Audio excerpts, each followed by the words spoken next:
are going to deal with this slide by slide, and we are excited to have them. John, is there anything else that you would like to mention? Just maybe one other note, sorry colleagues, that if you have any questions, you're welcome to drop those questions in the chat box. John will monitor them for us. John, from your side, anything you would like to add? Hi, no, I think I'm covered. I just want to ask Ms. Wessels to just, since she's hosting the chat, to just check that everyone who has to be admitted can enter. I've received messages from a few people struggling to do that. But otherwise, we're good to go. Yeah. Like I said, it's open for everybody, so it doesn't show anybody in a lobby for me. They should maybe just retry, because it should bring them straight in. Yeah, coincidentally on that note, I've noticed that two of my colleagues are so-called in the lobby. The one sent me a photo that says someone in the meeting should let you in soon. No. And my other colleague, she's waiting to be let in. So I don't know, maybe there's a data issue. So I told them they must just reconnect. Yeah, because and can't from you, my side, there's no lobby. Okay. Can't you request Langa? here? Yes, sir. Mr. Langa? Can't you request control? Are you not in a position to request control? Unfortunately not. John, can you maybe just assist in this regard and see, can you maybe just contact those people for us and find out what the challenge is? Would that be in order for you? Pierre, therein, if you look at it, when you click participants, there where it says type a name, just type their names in. Maybe you can call them in through the app that way. Okay. Like I said, because on my side, because I've opened the lobby, or I've opened it up for everybody to join, I don't see anybody having to be admitted. All right. Okay. But I think for the time's sake, let's proceed with the presentation. Mr. Langa, are you going to open the floor? Let me just share again. Yes, Pierre. Thank you. Thanks, Jakkie. Okay, good afternoon, and thank you, Pierre, for the generous and kind introduction. And greetings to you, ladies and gentlemen. I hope that the technical issues can be sorted out so that those who want to join are in a position to do so. I must appreciate this opportunity to contribute in this fifth webinar on what is a very serious matter plaguing our society today.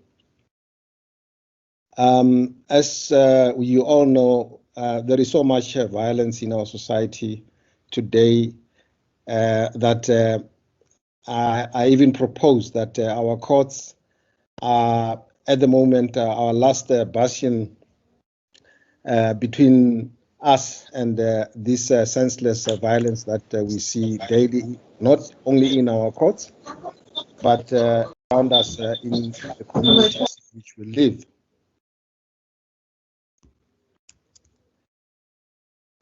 As can be seen from the invite, today's discussion is around the gender-based violence, which is loosely referred to today as GBV. What is gender-based violence? I am sure that we have all heard about gender-based violence. It is a subject of discussion almost on a daily basis in the media as well as around us in the communities. And I propose that it is not hyperbolic to say that this phenomenon has reached pandemic proportions. The frequency with which one encounters these types of cases is a cause for serious concern for all of us. Gender-based violence, as we know, affects mostly women and girls, and it is serious and widespread. It is unfortunately also deeply entrenched in institutions, in our traditions, as well as in our cultures. Some would argue that patrimony or patriarchy rather is one of the leading causes of the inequality in the genders, which results or feeds the fire of gender-based violence that we see in our communities. We, however, also know that while it is such a serious problem, it is also not a simple one to resolve. It is clear from a number of studies that this type of problem requires a multifaceted and intersectoral response from all stakeholders. And these include not only the government, but civil society, citizenry, as well as the courts. But what is gender-based violence? I just thought perhaps we should look at that briefly before we get into the meat of our discussion today, which is the experience of judicial officers or the perspective from the bench of how this gender-based violence plays out in our courts. This term is generally used to refer to violence that occurs between males and females, in which the male is, in the majority of cases, the perpetrator and the female the victim. We have seen that it can be perpetrated by intimate partners and acquaintances, strangers, and even institutions. Most of the acts which are interpersonal, gender-based, are committed by men against women and children. It is, however, important to remember that this violence may be directed to a wide range of people, such as, for example, lesbians, gays, bisexual, transgender, or intersex people, irrespective of whether they are traditionally or regarded as a male or female in their society. Like domestic violence, which is also part of gender-based violence, it can take many forms. It can be physical, sexual, emotional, financial, and otherwise. However, the most common form of gender-based violence is physical, sexual, and emotional abuse. And this at the hands of a current or former intimate partner or spouse. And it is important to note that it also occurs in heterosexual or same-sex couples relationship. It doesn't have any limits in terms of the victims or the perpetrators. Sexual violence has been for a long time one of the most common form of gender-based violence, although we have now recently seen a frightening rise in the cases of femicide. Femicide is, as you know, the killing of women, usually or in most cases by men. It is defined by the World Health Organization as the intentional killing of women because they are women, and women includes girls in this instance, in this context. While it is often perpetrated by men, in some instances, even females can be involved in the killing of other females. It happens. And femicide can be committed for many reasons, especially where it involves an intimate partner. It can be a love triangle. It can be a whole lot of other things. It can be jealousy. It can be financial motivation, etc. And of course, I will just share with you some of the experiences that I've had with femicide, specifically over the past 6 months in the Mpumalanga jurisdiction of the High Court. But coming back to this topic, it is unfortunate to state that South Africa has a particularly high rate of gender-based violence. And from where we are sitting, we have to understand as judicial officers in particular that this is a human rights violation which has many social and other consequences. It is a fact that it has a very serious impact on the survivors, as well as their families, the communities, and the society in general. Now,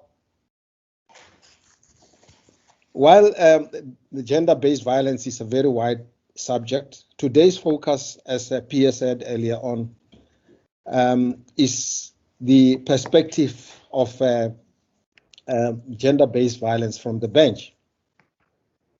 We propose to have a candid discussion regarding our experiences, and you are all invited and encouraged to share yours as well as judicial officers in the adjudication of these cases. How can we improve the efficient finalization of these cases, which have a huge impact on the members of the society? And are there ways in which the courts can decisively intervene in the prevention or deterrence of the commission of these offenses?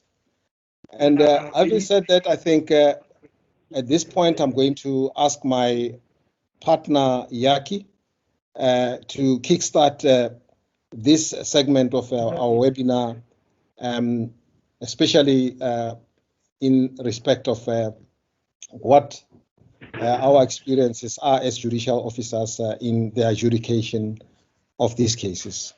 Jakkie? Thank you, Bruce. I appreciate. I just want to say a few things about what is our understanding about gender-based violence and femicide cases. And the fact that we need to be very careful to give it too narrow a definition, of only look at it from the intimate partner violence aspect as well, because it's definitely much, much wider than that. It also clearly is not just about sexual offenses. And there often are related crimes that are related. One of the types of crimes that we often find around here far north is, for example, the arsons going with a murder or attempted murder, where, and normally it would be a female's house that is burned down, often by a partner that she had a quarrel with, where the house would be burned down, often with herself and the children inside. And that is another example of the gender-based violence and how wide it can spread. And then we must maybe ask the questions as well. The fact that a person is a vulnerable or regarded as a more vulnerable victim for being a woman or a child for that matter, if somebody is robbing you of your purse because of the fact that they're thinking you are a more vulnerable person, it would be easier to perpetrate it against you. whether or not that can be regarded as a gender-based violence as well. We definitely need to have the wider conversation about exactly what do we understand under gender-based violence and femicide cases. I want to mention just with regard to the fact that we need to remember that the regional court, same as the High Court in regard to criminal cases, is supposed to be trial courts and not courts of first instance. In other words, courts where the matters appear for the first time, and not really supposed to be dealing with the bail applications and the appearances. However, it doesn't quite work like that. And often we're sitting in a position where our courts are kept busy with bail applications and us not being able to give our time to the trials that is also on the roll at the same time, which is creating a real big problem. The other issue, of course, is that people need to understand that after the appearances, mostly in the district court, of these cases, it is the prosecution that then decide whether or not the case will go to the regional court or the High Court. Inevitably, most of the cases do go to the regional courts because of the fact that we are dealing with most of the serious crimes, and there is not that many cases that go, trial cases that go to the High Court to be tried there. And our court rolls, as a result, is the volumes is extremely high, and the number of outstanding cases is extremely high. We also need to consider the fact that these cases do not take a day or so to finalize. These cases can be very complex. It can involve multiple counts, multiple accused, and can be extremely time consuming. Even a relatively straightforward rape case, for example, with 3 or 4 witnesses and 1 accused, can take at least 3 days to finalize.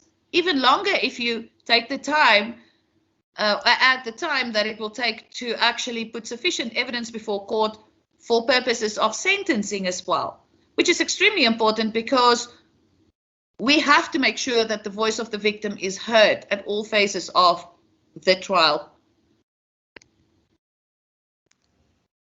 as well. With regard to some of our more practical experience and observations in adjudication of these cases, we're starting at the beginning. The investigation of cases is often a real concern for us, that it feels or seems often that there's insufficient evidence that has been obtained, that in court you will hear about other witnesses being around or available or that might have seen it, but nobody had actually ever got statements from them. They have not been called as witnesses in the cases. There is obviously, or very often, also a problem with regard to the manner in which statements is taken from victims and other witnesses, which can, during the course of the proceedings, in particular during cross-examination by the defense, be the subject of a lot of questions being asked about often why things are not in the statement, because of the fact that the statement is taken very cursory. We also have issues with regard to obtaining the necessary forensic evidence. Everybody knows about the current problem there is with the DNA and the backlog in that regard. Unfortunately, we often find in courts also that there are a lot of problems in the DNA when it's proven to the court, when it's submitted to the court, that not all of the link evidence are dealt with properly. There's not necessarily statements or all of the witnesses for the link that is required from where it was taken, transported, received, analyzed, etc., that is not put before the court or not put before the court fully, creating a gap. Medical evidence can be problematic as well. We also had been having a lot of problems over the years with J88s, where the medical practitioners that completed the J88s is no longer available for various different reasons, and that the examinations or the manner, what is written on it, might create some questions, and then there's nobody that can answer that. One of the pet peeves I'm having is the fact that electronic evidence is not being followed up and obtained. I last year did a case where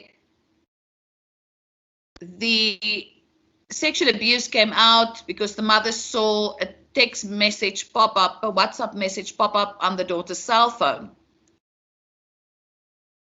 However, nobody followed up on it. Nobody took the trouble to make sure that that evidence was obtained for purposes of the trial, which would have shown from what was put before the court a grooming period of over 6 months. By the time I was busy with the trial and I raised the issue about the electronic evidence, it was no longer available. They were no longer able to retrieve it. And it is very frustrating at times when you know that there could have been or should have been evidence obtained and put before the court, and that you're not able to get it because of the fact that people did not follow it up, and that they did not think about the fact that, in particular with a lot of these cases where you essentially have single witnesses, that anything that can provide corroboration is so important to put before the court. One of my other pet peeves, of course, is the fact that nobody ever bothers taking photos. You know, when it's a murder, we always have photos. But with other types of gender-based violence crimes, nobody ever take photos and present that to the court as well. That will provide that additional information and corroboration, confirming, for example, the state of a person, etc. Bruce, you want to add on here and talk further about prosecution issues? Yeah, just thank you, Jakkie. Just a few comments regarding the investigation. While it is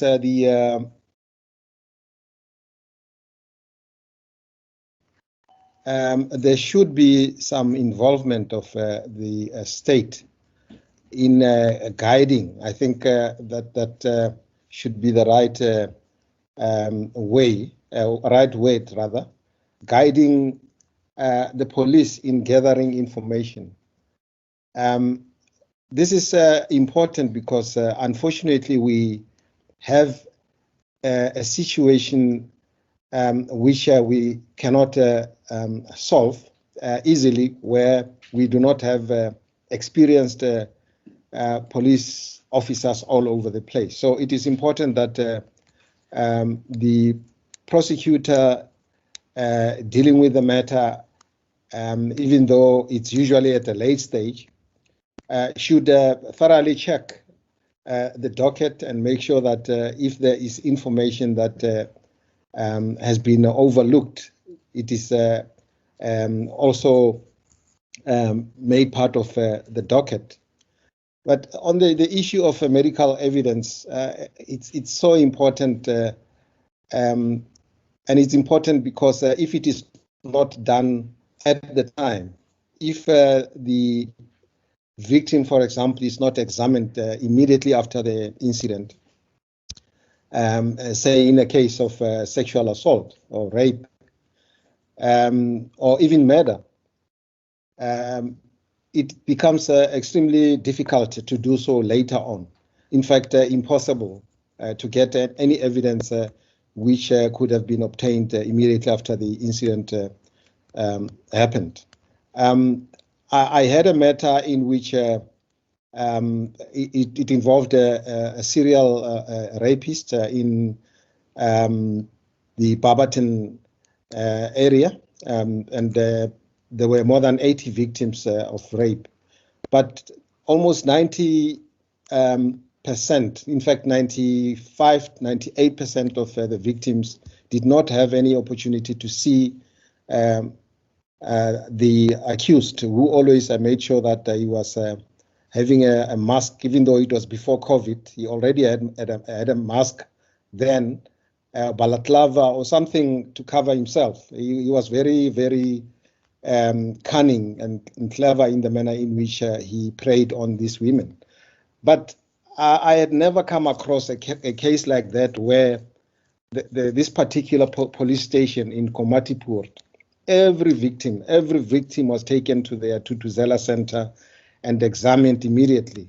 And they did it without fail, with the result that almost 100% of the victims had positive DNA to connect the accused, which was after a period of about 7 years. And it only shows how important the gathering of evidence, and in particular medical evidence, is in the building of a case. The problem is when the case is presented to us, and it is as clear as daylight that the accused is the person involved, but there is no evidence. There is nothing that can be done about it at that stage. So I just thought, Jakkie, I should make a comment on that and the importance of paying attention to, the pre-trial stage of a case, the collection of evidence and the investigation of evidence, which should be, in my view, involving the state in one way or another. If you remember in the past when we were prosecutors, case dockets were frequently brought to the prosecutor by the investigating officer to check whether it was complete or not. And you'd even have comments in the investigation diary by the officers responsible, the branch commander or the captain, also querying and urging the police officer to go and obtain certain information. And I think that should happen, because it will be difficult for the state to guide unless there is a system in place which facilitate that kind of involvement by the state. Thank you, Jakkie. That's all I want to say on that. Yeah, but that brings us also to the point that if there's not a proper investigation, we normally find that there's trouble and problems with the charges that is put as well. That they don't put the charges in respect of all the crimes that is actually committed and of which evidence may transpire. The allegations in the charge sheets may or may not be correct, which is where we sometimes have the problem as to, for example, that they were charged for rape as per Part 3 of Schedule 2 instead of Part 1, because of the fact that maybe the statements were not done properly and or there were not proper consultation with the witnesses prior to the charges being actually put. Because that is often another problem, isn't it? That there seems to be often witnesses are called without having had a full consultation, or that they actually consult quickly before they call the witness, using court time for us waiting for them while they quickly consult. And by that time, it's often too late because of the fact that the charges were already put and pleaded on. And then they do not ask amendments of the charges when the evidence to the contrary is put before the court. So for me, the preparation of the cases is a big concern often, though I do have to say we do have prosecutors that is doing a sterling job also in the way that they present evidence. But the presentation of the evidence, the way that they lead the witnesses, can also create problems if it's not done in a proper way, if all of the questions that need to be asked is not asked, and they therefore leave gaps to actually put the witness in a position where they would be facing unnecessary cross-examination because of the fact that the prosecutor did not make sure that things were put before the court in examination in chief or clarified already at examination in chief. We do have prosecutors that are really good in regards to cross-examination as well. However, cross-examination seems to be sometimes a bit of an art, I think, and it's like any other skill, it needs to be worked on. And there are some of our less experienced prosecutors that really would benefit from maybe getting more skilled in the art of cross-examination. I earlier had mentioned the importance of evidence for sentencing purposes.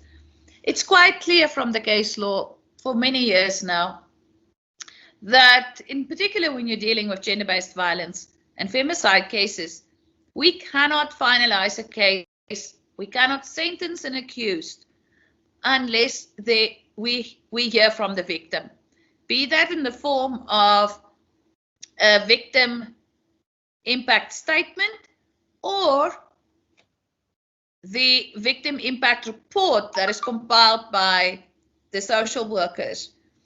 The same as we normally would get a pre-sentence report in regards to the accused circumstances as well. And that is essential in order for us to really have everything before us. I just want to mention briefly before handing over to you, Bruce, for comment and further inputs. We all need to remember that the state carries the burden of proof, and the proof is beyond reasonable doubt. And there's nothing as frustrating as knowing that maybe in all likelihood the accused did commit the crime, but what was put before the court does not prove the case beyond reasonable doubt. Because nobody bothered to follow up on, for example, an alibi. That was the defense. And as a result of the way the evidence had presented before the court, it created discrepancies. Because not all discrepancies is actually always the fault of the witnesses or witnesses lying. It can at times be because of the way that it was presented as well. Bruce, would you like to add on to that? Yes, Jakkie, thank you. You have covered most of the relevant issues here, but I can only add by saying that preparation and planning is the most important part of presentation. If there's preparation and planning. Used to there being noise. Can you hear me?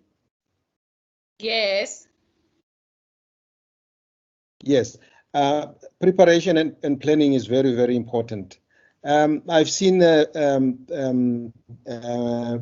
prosecutors, for example, who I would regard as inexperienced, and some even reasonably experienced, missing a step like, for example, refreshing a witness before presenting the evidence in a matter that definitely warrants the refreshment of the witness, or consultation, as you said, because it is at that time that things can be picked up which do not surprise the prosecutor in court, as it often happens, where the prosecutor is also taken aback when the witness says something, because there was no preparation in the form of a consultation or refreshing the witness's memory. It is also important to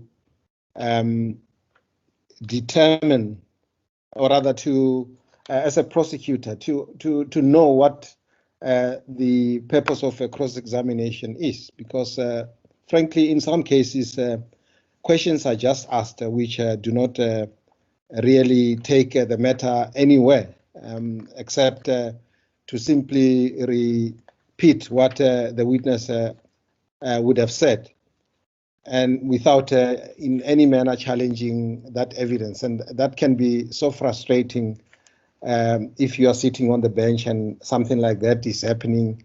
And that's where some of us get caught, getting or descending into the arena, as they say, because of lack of competence in terms of cross-examination by that particular prosecutor. And I know that there are many prosecutors who, as Jakkie said, are doing an excellent job, and who should be commended for that by their superiors. But there are equally prosecutors who are thrown into the deep end, and who have not been given sufficient training or guidance, as it were. And I think that's something that should be considered, the training and as well as the guidance of new prosecutors, so that they get to know exactly what is expected of them in presenting their cases. Yes, this brings us to the defense. What can we say about the defense, except to say that it is very sad today that the caliber of defense lawyers that we see before us is disappointing, to say the least. And this is also a question of preparation. You get a sense sometimes, as the legal practitioner is asking questions, that they have not even read a statement or the statement of the witness, where you even have to, or they did not even listen properly to the evidence presented. You very frequently have to say, but to correct them and say that is not what the witness said, and so on. That meticulous attention to detail, which used to be there with the lawyers in the past years, is no longer there. I'm not sure what happened, but it's really a concern for me that we are having some lawyers in court who are not just doing justice to their clients. And in some cases, a client would even have been better defending himself or herself than with a particular lawyer. But that, again, I think it's a question of training and advocacy, trial advocacy, that perhaps the relevant bodies or bodies should pay attention to, and ensure that lawyers get the necessary training and guidance before they are let loose into the public and causing damage in some instances. Another factor which impacts on the efficient finalization of cases, especially gender-based violence, is the frequent inavailability of lawyers. In some cases, not even offering any explanation or making any courtesy call to the prosecutor, informing the court they are not available. For what reason? And that, for me, is a very concerning issue, which needs to be dealt with by the bodies that are supervising or controlling the lawyers, such as the Legal Practice Council or the bars, etc. Jakkie, do you want to add anything to that? There's not much really that one can say about it, but perhaps on the question of cross-examination, it should be mentioned that at least from the bench, we have the responsibility to ensure that the cross-examination of victims is not conducted in a manner that results or amounts to secondary victimization of the victim. It's very important because we are there as a buffer, not necessarily there, in fact, not there to prevent any question from being asked, but to make that the witness is not victimized by the manner in which the questions are put to them. And this happens very frequently in our courts, and it's something that we should always be on the lookout for and make sure that it doesn't happen. Cross-examination and effective cross-examination can still happen without demeaning a witness or without disrespecting a witness. And it's even important when it comes to sensitive matters such as sexual offenses, which is a part of the gender-based violence family that we're dealing with here. So I just thought perhaps that should also be thrown into the mix here. Jakkie? Bruce, I can't agree with you more. And I should maybe just before you proceed, mention, sorry, Ms. Yes. Wessels, before you proceed, I just want to make a call that people kindly ensure that, no, not you, Ms. Wessels, I'm just saying that people that have joined must kindly ensure that their microphones are muted because we hear background noises, please. That will be respected for the speakers that are presenting. Thank you, Ms. Wessels, over to you. Thank you. As I was saying, I totally agree with Bruce, and I think it is important that we raise the issue. You know, as presiding officers, we take an oath that we will ensure that the Constitution and the rights contained therein is respected and protected and promoted. And for me, ensuring that everybody in that court is dealt with the necessary dignity and respect is extremely important. We should remember that all of the basic rights in the Constitution, in the Bill of Rights, is rights that everybody in that courtroom have got. And we've got a particular responsibility for ensuring that our witnesses are treated with the necessary dignity and respect. And sometimes it starts with the small things. One of the things that for me is just unacceptable is when you have an adult witness testifying, and be that the prosecutor or the defense lawyer start calling them by their first name. As if, you know, to minimize who they are and the way that it's done. I'm not talking here when we're dealing with children, but even there, one have to be careful about how you're addressing those children. But people need to be treated with the necessary respect and dignity in our courtroom. I remember years ago in a matter, there was an attorney that was particularly disrespectful towards a witness. And when I raised the issue with him and I said, please treat the witness with the necessary dignity and respect, he said on record that she deserves no dignity. I mean, really, that is just not on to deal with people in a courtroom like that. And that is part of that where people often feel that they need to kind of be intimidating towards witnesses, which is really also not acceptable in a courtroom situation.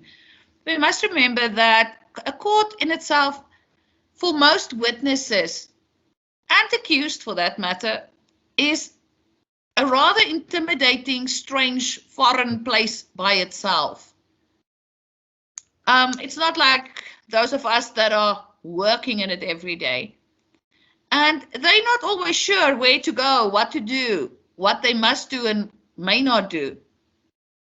And we also need to ensure that they feel at least at ease, even if it's not necessarily a very comfortable place, in order for them to be able to properly participate in the court proceedings, because that's what it's really all about, ensuring that people are able to properly participate in court proceedings.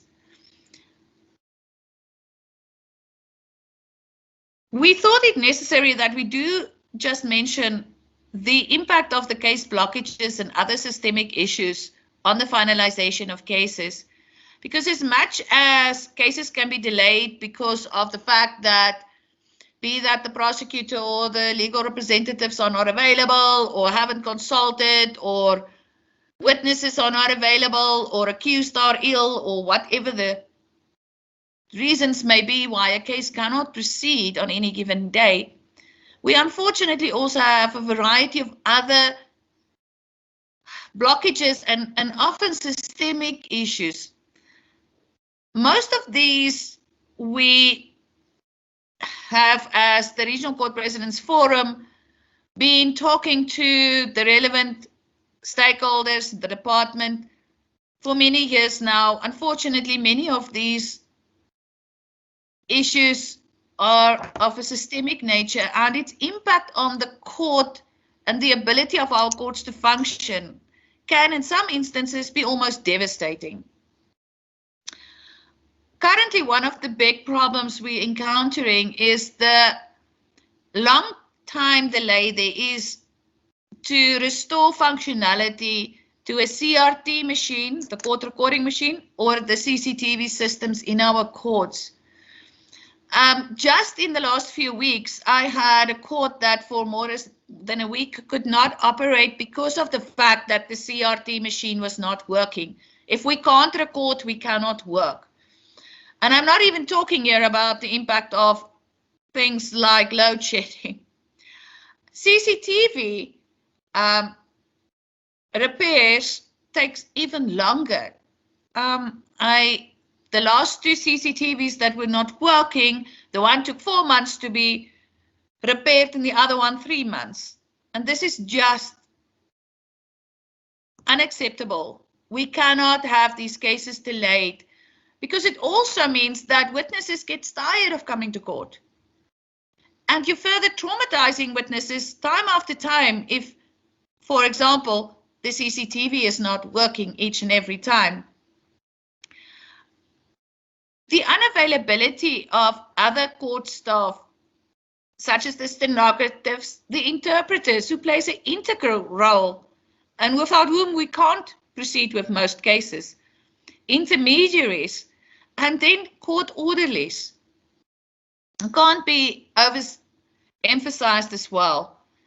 And unfortunately, in the manner in which they are allocated to the courts and the manner in which they are booked, in particular interpreters, other languages than the interpreter you normally have in your court for that area. The intermediaries, if those systems are not working well, and there seem to be a problem with some of these systems in the way that they are being booked, it can lead to a lot of delays in cases where we're simply not able to proceed due to the fact that we do not have the necessary personnel in our courtrooms. About the facilities, we can probably speak days. We really do have a problem. Public works, unfortunately, takes a long time to fix things. I had courts sitting in the dark with no lights for months on end before a simple light bulb is changed. One can just wonder about these things sometime. Our other problem with the facilities that we're having is that many of them were built many, many years ago. And the maintenance and upkeep had not necessarily been very well. The facilities were also, at the time when it was built, things were very different. And it does not have the space required or have the space that we need in order to have proper waiting rooms, to have offices for everybody, to have a proper testifying room, which makes it very difficult when you want to have a facility that is also victim friendly and protect your victims, where, for example, you have, like many of our courtrooms, it's totally open. It's basically a courtroom and then just, you know, open up all around, and anybody can get to anybody there. We also have the issues with regards to water shedding or the lack of water at many facilities. And the other related problems that is also linked to the problem regarding COVID-19 compliance at the courts with regard to cleaning contracts not being renewed timeously, so that we have courts that is not cleaned often for a week or 2 or 3 before the new cleaners company had been able to get the contract and start working. And we unfortunately also had, and it often is here towards the last quarter of a financial year, situations where courts will tell witnesses, sorry, there's no money for witness fees, which again for me is just totally unacceptable. We have a concern about the accountability and responsibility of the court administration in regards to ensuring that they support courts and that the courts can actually be functional. One of the things that have happened is that as regional courts, we generally don't have our own buildings. We share a building, usually with the district court, often even with the high court that may come on circuit at those buildings. And there's simply not enough courtrooms for all of us. And there's not enough courtrooms to actually accommodate additional courts to really be able to deal with all of the volumes of cases that may be at that courtroom. I have regional courts with caseloads of around 200 cases. That is actually sufficient work for 3 regional courts, but I only have 1, and there's no space for additional courts. And that is creating real problems and frustrations for everybody concerned. And it is a big concern. Bruce, would you like to give further input in this regard? Well, thank you, Jakkie. Well, there's a lot to say about most of the issues that you have already touched on. My concern is the blockages that we see in our courts and the causes therefore. And I think it's just unacceptable to see that a case could not proceed because a lawyer or a prosecutor or an interpreter was not available. And unfortunately, those are the systemic issues that you're talking about here. And we're not talking about seldom incidents. These are incidents which, if you go through the list, which is compiled every month in respect of all the courts, you will still see a prosecutor featuring in that list. Prosecutor, I saw just a day before yesterday, one saying that prosecutor not ready with a matter in a court which is actually a trial court. And this is unacceptable that the standards have gone so low. If we are talking about witnesses not being available, struggling to get hold of witnesses, I can understand that. But struggling to get hold of a lawyer or a prosecutor or an interpreter for that matter is for me just unacceptable. And if we cannot deal with those cases, we will forever have this dented image of the criminal justice system. Unfortunately, many people believe that it's the courts. You sitting there as the judicial officer, you take the flak. People are saying, well, the magistrate postponed the case. And very often people don't even understand why, especially if you do not take the time to explain why a matter is postponed, so that people go away understanding exactly why their matter could not be proceeded with. So I think it's about time that a different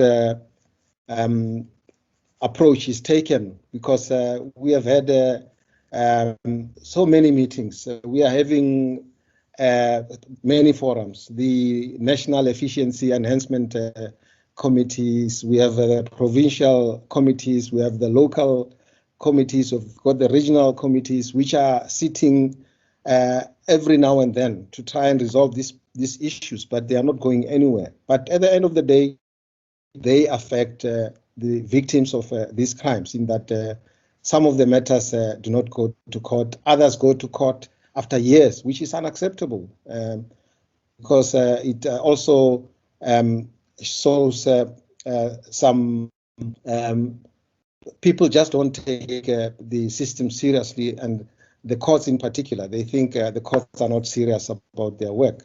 So I know I'm just probably talking to the wrong people, but I hope this message gets to the right people, because we cannot forever be talking about the same problems until we retire, and others after us go through the same process. It's becoming it has become accepted, an accepted problem. It's there. What must we do? It's part of the system, and it cannot be unless, of course, we are happy with the bulging court rolls that we are having everywhere. I mean, the court rolls have just gone out of control, especially as a result of the COVID, and it's going to be a real struggle to get back to where we want to get to, particularly with having in mind the problems, the systemic problems that Jakkie has referred to. Yes, COVID is still there, but I think we are at level 1. Well, I know we are at level 1, but it feels like we are still at level 5 in terms of the manner in which people are coming to work and to the party and still dragging their feet and so on. And I haven't seen any meaningful change in terms of the way we approach things, despite the fact that it's a level one where we are right now. But all these things I'm saying because it's all about the service that the courts are supposed to be giving to the citizens of this country. And there are so many stumbling blocks in ensuring that that is done and without delay, as the law and the Constitution request of us. Jakkie, you mentioned the witness fees. Really, I don't really believe that we should be having a conversation like this where a court is told that we are unable to pay witness fees. We don't have the money to pay witness fees. I mean, that's just not acceptable. Something like that should be dealt with before it even comes to the ears of the court. It's something that the administration is there to resolve before it even becomes a problem. But the problem that we have with regard to the administration is that the role of the administration is not recognized by the administration. The administration, in most cases, or some people, managers, and etc., do not understand how they fit into this machine. I get a sense that there's a belief by some people that the administration is an independent wing of justice, which exists on its own and which can exist without the courts, which is incorrect. The administration is there for court support. It's actually the court support administration, as it is called in some jurisdiction. But unfortunately, it has morphed into something else over the past years, and people feel like they are doing a favor when they have to go to court, a court for which they have been appointed to serve.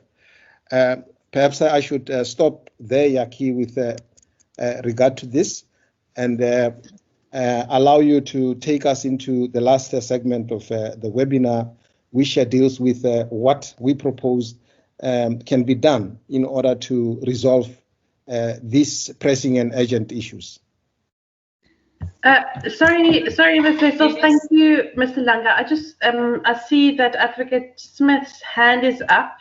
So I just want yes, to. I just wanted to remind you that time is against us. I know this is quite an interesting and quite a crucial slide that we're going to deal with now, but we have to push a little bit for time because we also still need to have time for some questions. Thanks, Ms. Wessels and Mr. Langa. We'll do so. Thank you. I think the one issue is that there hopefully is no dispute about is the fact that in regards to everybody concerned, and that goes from the judiciary to the investigation to the lawyers, the practitioners, the prosecutors, the court personnel, everybody, there's a need for continuous and improved training. And there's a need for a focus on gender-based violence and femicide issues as well, linked up with social context.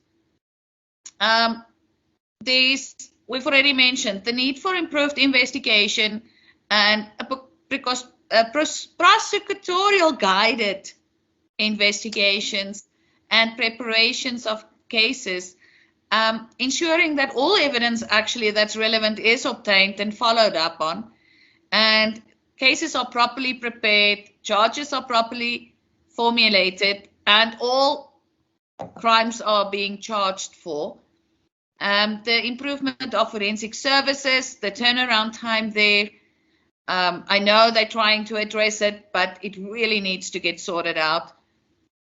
The accountability, responsibility, and leadership issues, in particular, when we're dealing with administration, that was already mentioned by Bruce as well.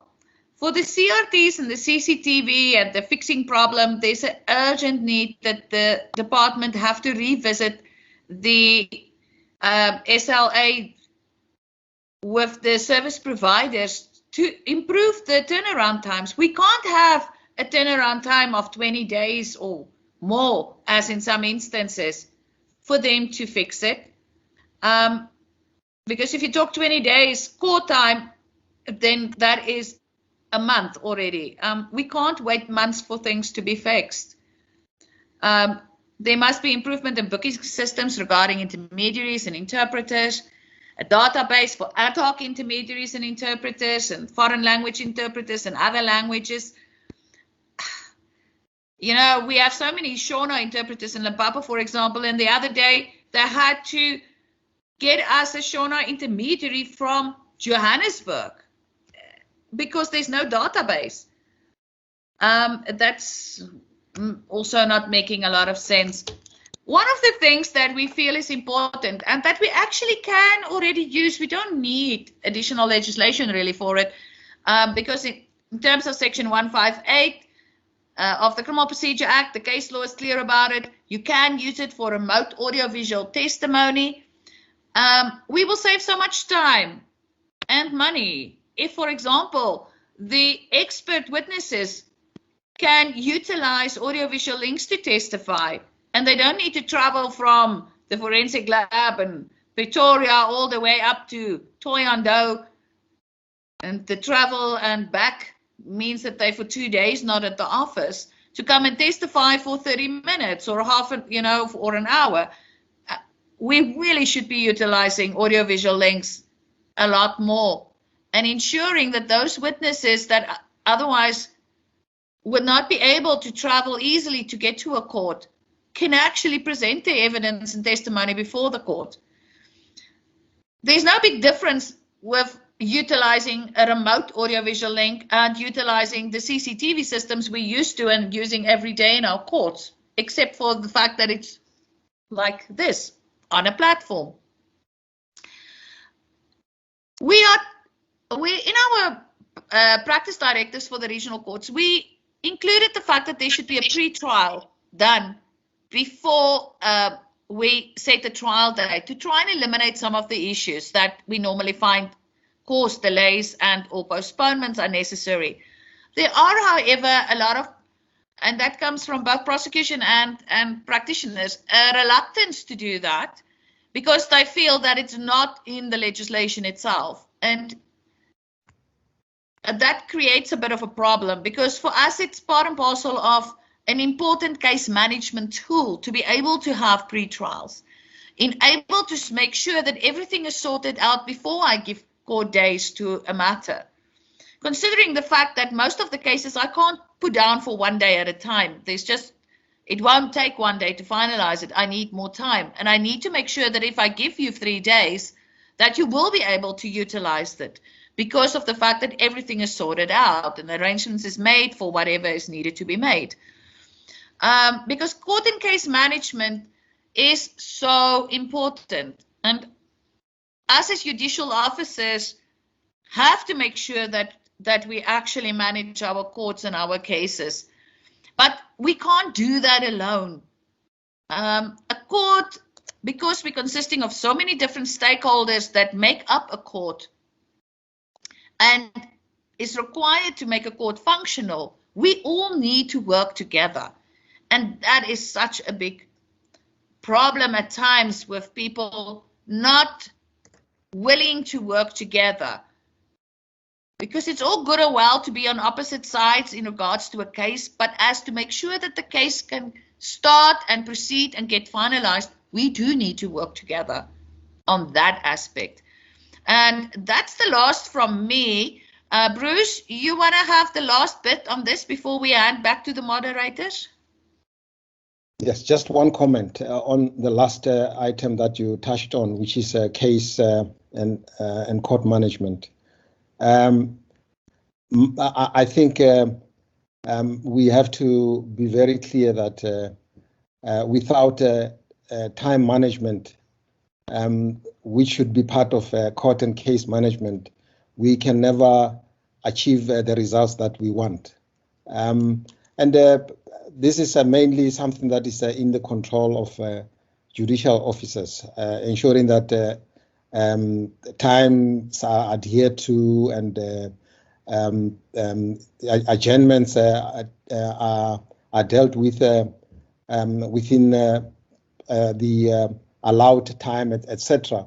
But of course, that also calls for the cooperation of all to make sure that the task of the judicial officer is made easier. But as the drivers, the judicial officers are responsible for leading by example and showing that this is the way time is to be dealt with. And once judicial officers do that, it becomes pretty difficult for other people not to follow the same example. So I just wanted to add that as one of the important things that we forget most of the time, that time is not only money, but time is also the pain that we give to these victims if we do not use it profitably. Thank you.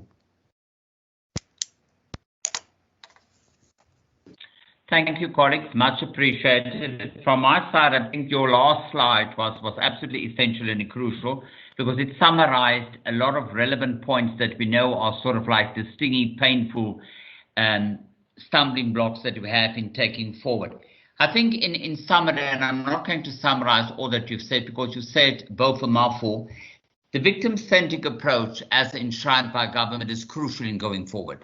Specifically, when we're talking about gender-based violence and femicide cases, I think it becomes more of an essential issue and a thorny issue that we need to drive as leaders of the criminal justice sector in ensuring that ultimately the esteemed A1 or gold medal service will ultimately be delivered to your victims of these unfortunate offences when they have to go through the court system. We all know that secondary victimization is a huge issue for many of our victims. Skills development, but specifically social context awareness training for all relevant role plays in a court environment is absolutely essential.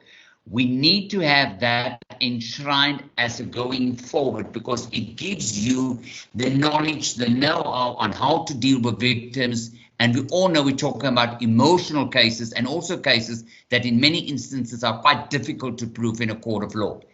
Then the last point that I just wanted to say is that apart from the skills development, constant skills development. It doesn't help. We have a once-off training for prosecutors and presiding officers where we do not have that constant ongoing training. We all know that case law is our guiding tool. Apart from what has already been stated, case law is a useful but a critical tool in dealing with these matters. But before I'm saying too much, I want to open the floor for questions, and colleagues, kindly raise your hands. Jean, do you have any questions in the chat room that we can put to our esteemed speakers? Thank you. Over to you, Jean. Hi, Advocate Smith. No, I haven't seen questions raised, and but I do think that you might have a couple of questions. I definitely have one or two, and that might spark other people's questions as well. Jean, if you don't have questions in the chat room, you're welcome to pose your questions so that we can kickstart the discussion. Thank you. Sure.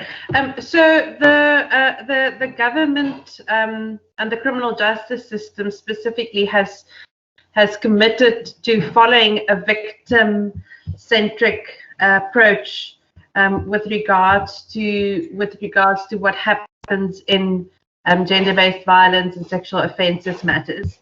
And I'm wondering from the perspectives of Ms. Wessels and Mr. Langa, what role you see the judiciary play in that specifically. I mean, you have mentioned social context training, but generally in the handling of a courtroom, what do you see as the role of the judiciary in creating a more victim-centric experience?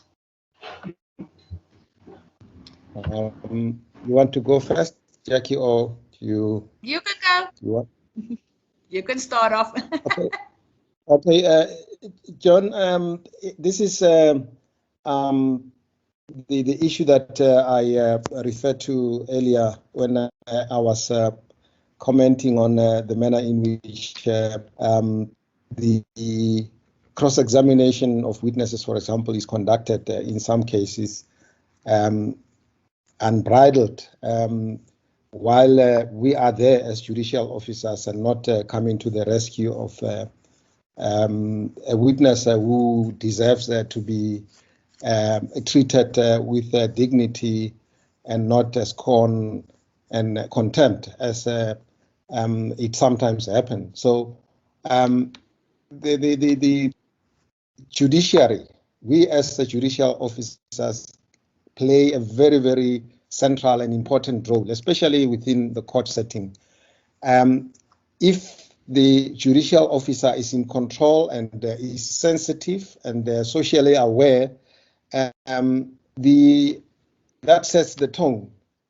For example, I was just giving an example of what happens when you do a simple thing like greeting, which I normally do when I sit there and say good morning, and people are taken aback, and they don't expect that from a court. You're supposed to be there like a statue and not be a human being. But I think if we can bring that human element to court without compromising the decorum of the court, we can be able to achieve that victim-centric ideal, which I think we all support. So it all starts with the person in charge of the courtroom. What you say, how you say it, what you do, how you do it, sets the tone for everyone else. So it's not going to be possible for anyone to treat a witness, for example, with disrespect when you, as the judicial officer, extends overt respect to the witness. Something I usually do, for example, a very simple thing is to say, good morning, Ms. Wessels, before we even talk about oath and other things. And you want to sit, you can sit. And if a witness is, as they most of the time are, is jittery and stressed, I try to allay their fears and just bring that human element in it without taking sides or without appearing to be biased in favor of anyone. So I think that is possible. It's just a matter of transformation. We talk about transforming things, transforming buildings, transforming the system, transforming the bench, but we forget about transforming the mind. We need to transform the mind. We need to change how we think, how we look at things, how we deal with people. And in that way, people will go to court knowing that I'm going to a place where I will be heard. Whether my case is successful or not, I would have been given a fair hearing. I hope that gives you an idea of what I think should be the case in order to achieve that ideal, Jen. Thank you, Jakkie. Thank you, Mr. Langa. Ms. Wessels, from your point? Well, there's not much more that I would like to add. I mean, I also mentioned the fact that, we have sworn an oath when we took office. So that is absolutely there. It's our duty to make sure that it's protected, respected, and promoted. Just from the other side of the coin, in particular, us as managers as well as RCPs, I mean, ensuring that things do get done, I suppose is a good part of our duties and our frustrations, because sometimes it feels like you're screaming and nobody's hearing. Just to make sure that the basics that is required, and sometimes it is the basics as in water, is just available to witnesses and people, just to make it more victim friendly.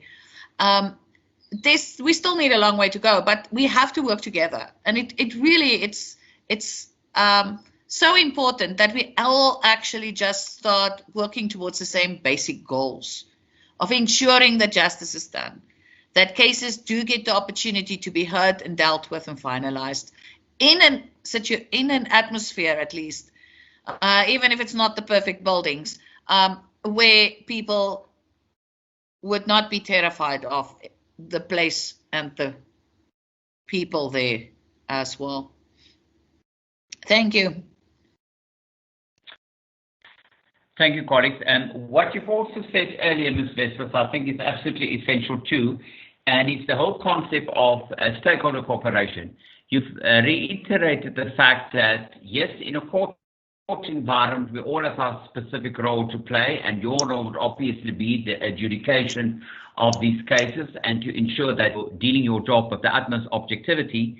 But ultimately, it's a responsibility for the criminal justice sector to ensure that cases are being heard and dealt with and finalized through the process. And sometimes for that, the only way that you can do it with all the challenges that you've listed from the administration side as well, is for us to have that crucial stakeholder meetings at high level and at operational level as well, to ensure that the buses are moving, so that cases are moving through the court system. How can we improve that process? In a nutshell, your passing point, Ms. Wessels. Thank you. Dear advocates, we have to talk to each other, and we have to be willing to listen to each other as well. It's no use us having the meetings and nobody is coming, or we're having the meetings and nobody is actually paying attention.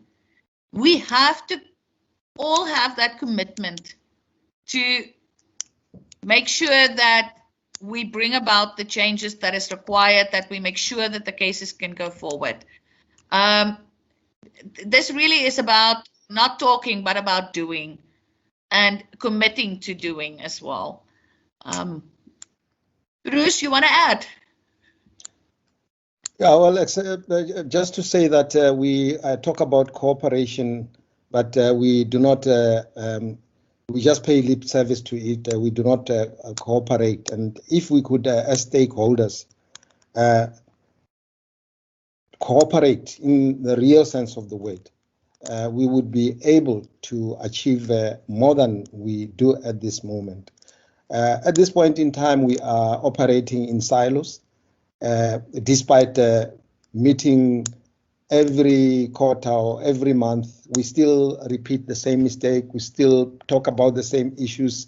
You can predict what the issues are going to be, etc. Because we talk, we just do the talking, but we don't walk that talk and translate what we say into concrete action.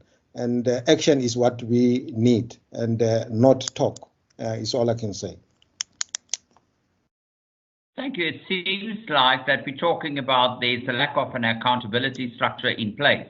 Because, I mean, if we have the processes at high level and operational level to have these discussions, but it becomes to be a talk show with nobody held accountable, then it's clearly something that we can do, and our separate divisions as well, to ensure that we have successful accountability processes in place and hold one another accountable to ultimately get to the stage where we have an improved criminal justice system. Because this ultimately will ensure that we will have a victim-centric approach. It will minimize secondary victimization. If you at the end of the day will have a victim that has gone through the whole process and comes out to the other side of the system and says, of the outcome of the case, I felt that I was dealt with the necessary professionalism and the necessary understanding for what I went through. This is ultimately what we need to do to take this process forward. Just one last passing shot.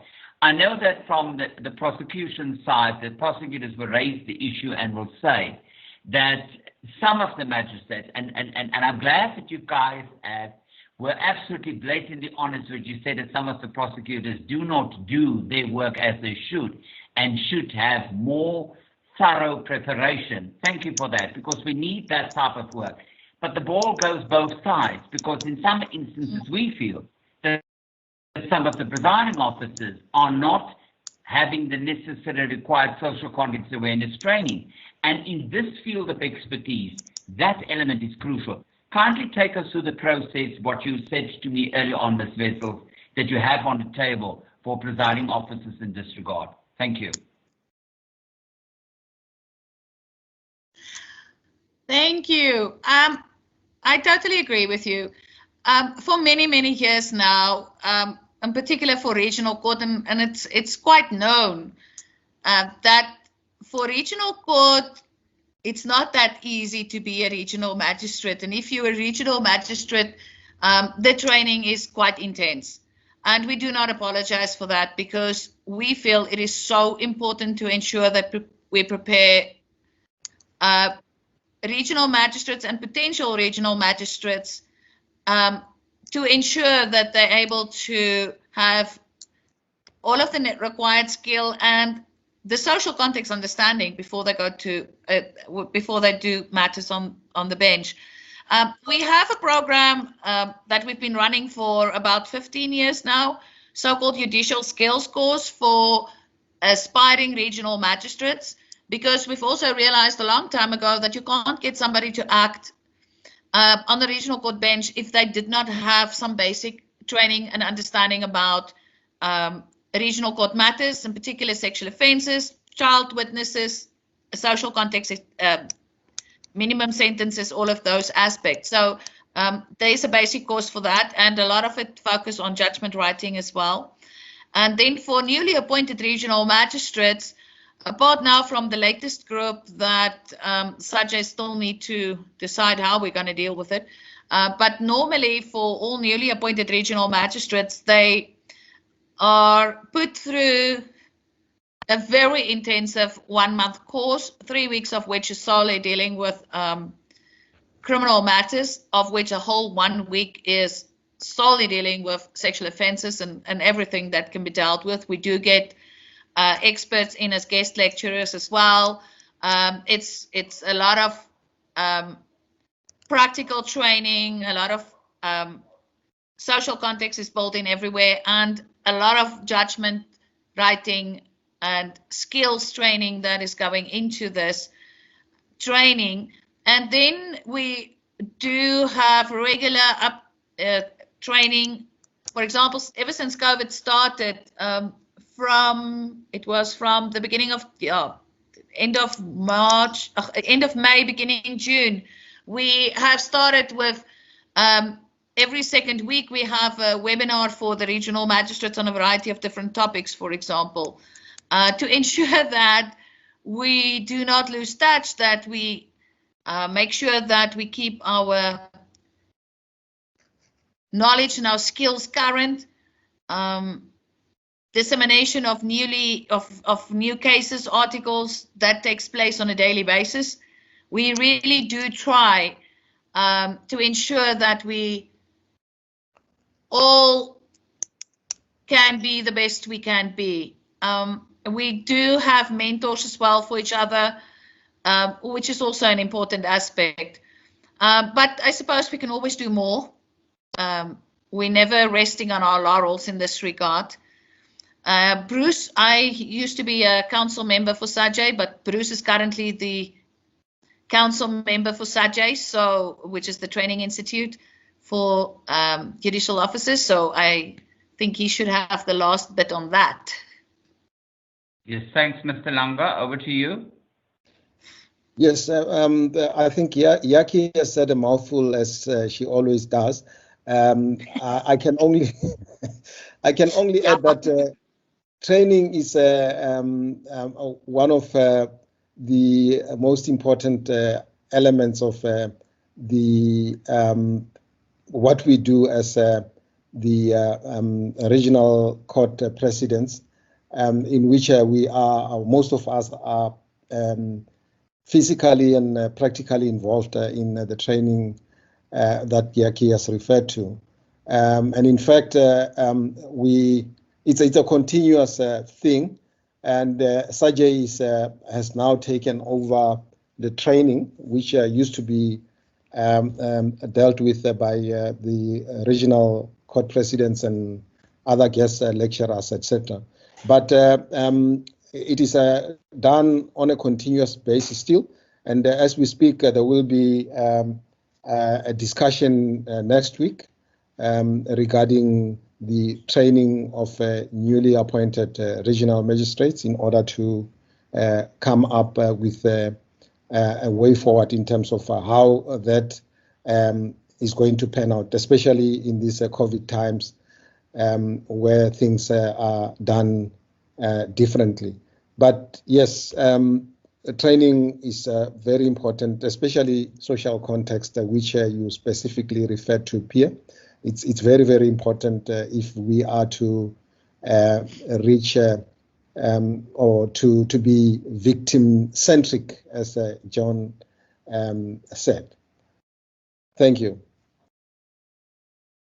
Thank you to both our speakers. But before we close the session, I've just noted in the chat box that one of our colleagues that attended also mentioned the fact that I think Ms. Wessels responded on the crucial aspect of social context awareness training for SAPs.